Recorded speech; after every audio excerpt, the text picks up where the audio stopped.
Guys, isang bagong entry-level phone na naman ang meron si Vivo at ito nga yung Vivo Y21D at under 9,000 pesos yung presyo nito kung bibili natin ito sa physical store. At syempre, kung sa online market naman ay mas mababa lang natin ito na makukuha.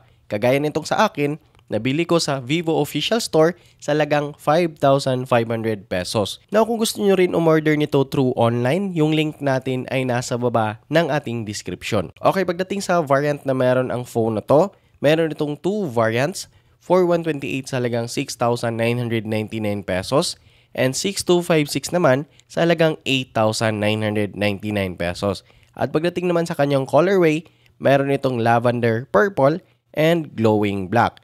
At pagdating naman sa inclusions nito out of the box, meron itong 45 watts charging brick, USB-A to C cable, SIM ejector tool, quick start guide, jelly case, and of course, ang ating smartphone na meron na ding naka-pre-installed screen protector.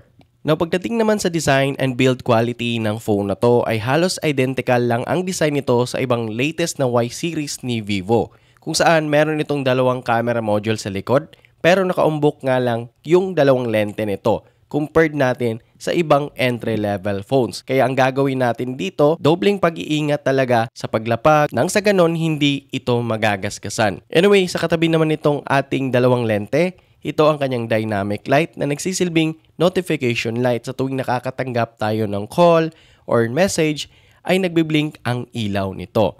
Okay, pagdating naman dito sa kanyang texture sa back panel ay pareho itong naka-matte finish, which means hindi kapitin ng fingerprint at alikabok. At dito naman sa kanyang harap, ito ay naka-punch hole camera. At makapal yung bezel nito sa may bandang chin part guys, pero bumawi naman sa side and top bezel. Okay, mapunta naman tayo dito sa baba. Dito natin makikita ang kanyang primary speaker. At yung secondary speaker naman ito ay nasa bandang earpiece. At dahil naka-dual speaker ito, kaya i-maximize ng volume power nito up to 400%.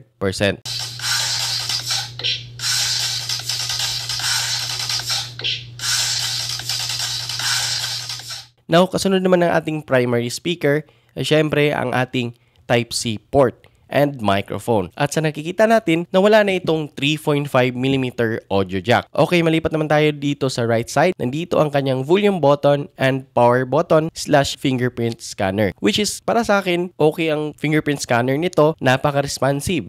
Isang lapat lang, nag-a-unlock kaagad. Now, dito naman sa left side, dito nakalagay ang kanyang SIM tray. Naka-triple slot pa din na pwede natin lagyan ng 2 nano SIM and micro SD card, expandable up to 2TB. At pagdating naman sa kanyang network connection, naka 4G LTE ito at supported sa 5 GHz Wi-Fi. Okay, pagdating naman dito sa kanyang protection, naka IP68 and IP69 rating, water and dust resistance. Kaya kung sakaling mahulog man natin ang phone na to sa tubig or di kaya ilagay mo ito sa maalikabok na lugar, no worries na tayo dyan. Panatag tayo na hindi ito madaling mapapasukan ng tubig at alikabok. At hindi lang yan, certified SGS 5-star drop resistance and military grade na din ito. Kaya may peace of mind ka talaga sa device na to. Kung sakaling aksidenteng mahulog man natin ito, wala tayong magiging problema dahil hindi kaagad ito mababasag. Moving forward naman tayo dito sa kanyang display guys, kung saan meron itong 6.68-inch IPS display, may 720p resolution,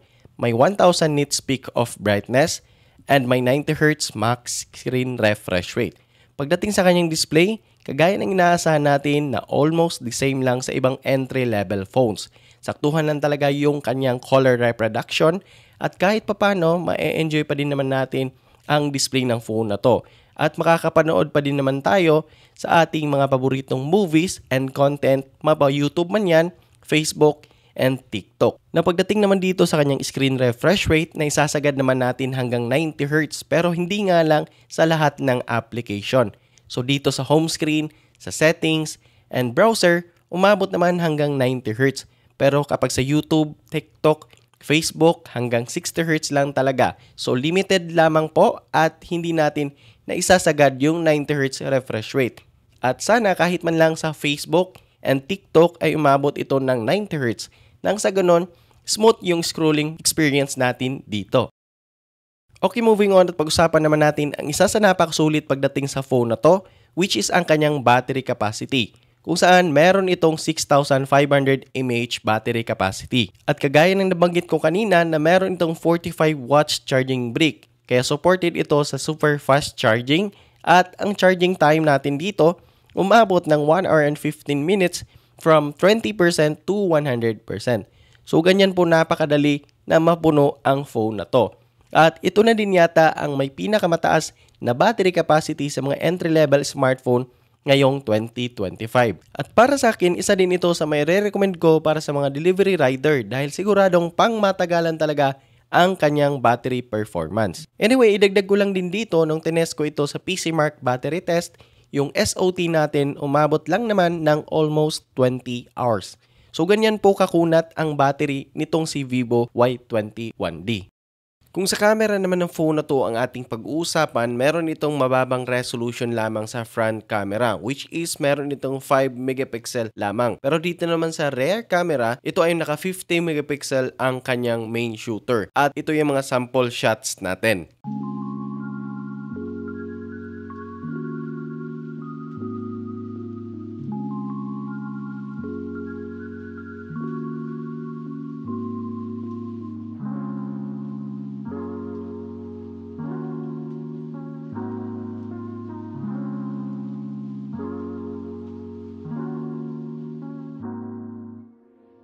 Moving forward naman tayo sa kanyang performance kung saan naka FunTouch OS 15 and Android 15 out of the box na ang phone na to. At naka Unisoc T7225 naman ang kanyang chipset. At yung score natin sa Antutu app ay nasa 342,000.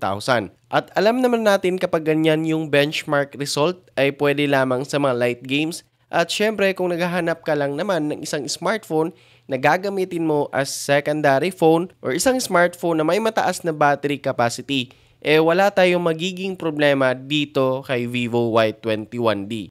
And that's it for today's video and see you on my next review.